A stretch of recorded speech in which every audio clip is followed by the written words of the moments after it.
Female doctor lost and alone on Christmas. What a single dad did changed everything. The snow outside the restaurant windows looked beautiful to everyone else, but for her it felt like the final proof that she had been forgotten.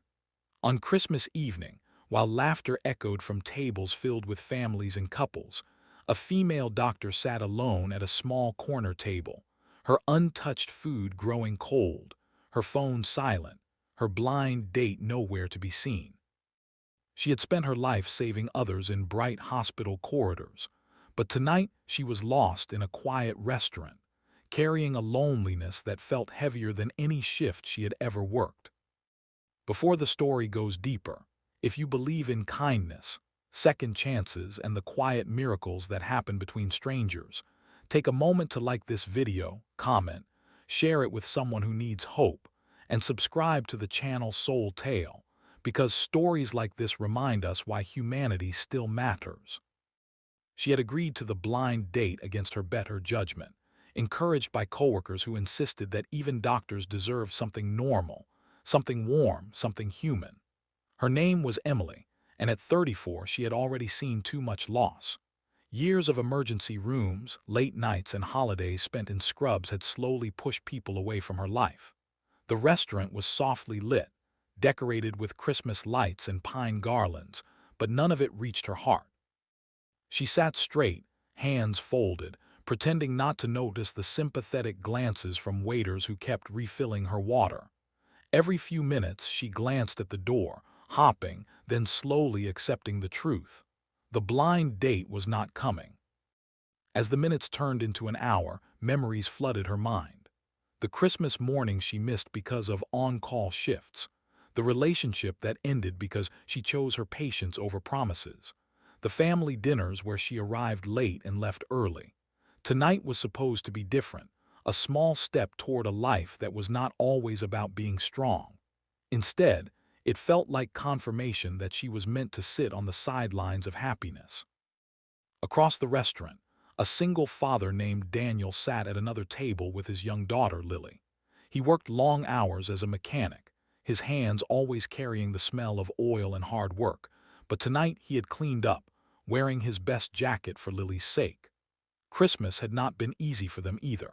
Lily's mother had passed away 2 years earlier, and every holiday since then felt like walking through memories that refused to fade.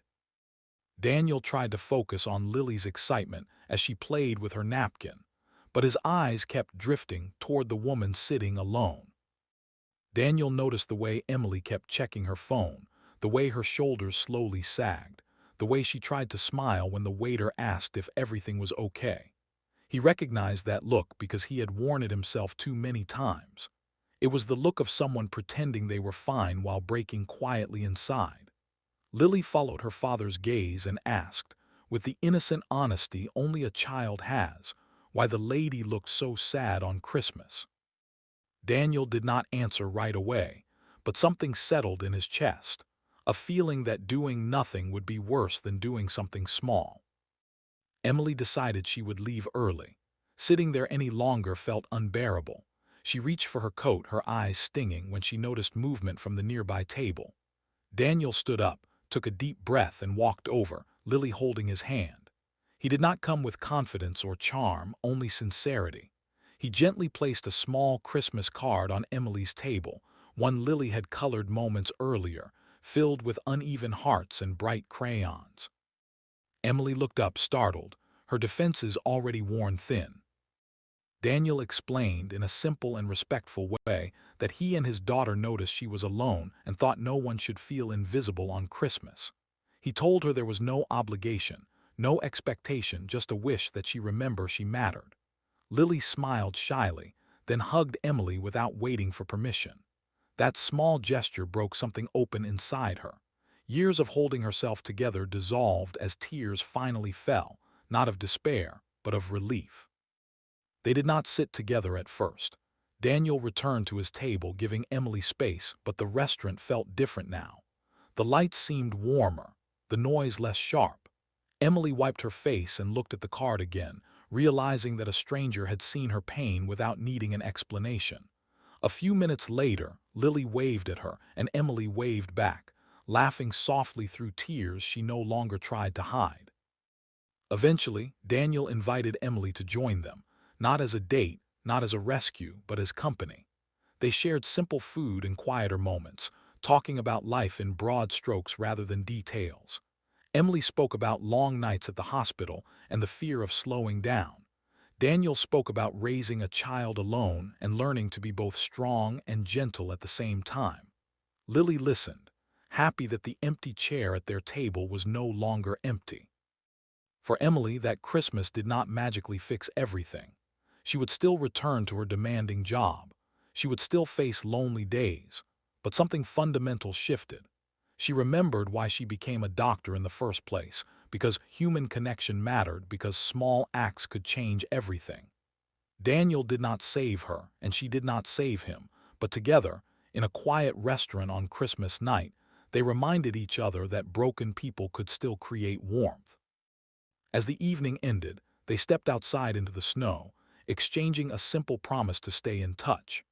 Emily walked to her car feeling lighter, carrying not just a card, but a renewed belief in kindness.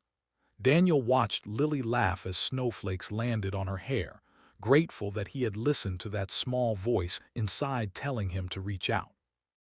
If this story touched your heart even a little, if it reminded you that kindness between strangers can change lives, please take a moment to like this video, share it, and subscribe to Soul Tale, because your support helps stories like this reach those who need them most. And before the story ends, we have a special request for you. Comment below and tell us about a moment when a stranger's kindness changed your life, or when you wish you had reached out but didn't. Your story might be the hope someone else is waiting for.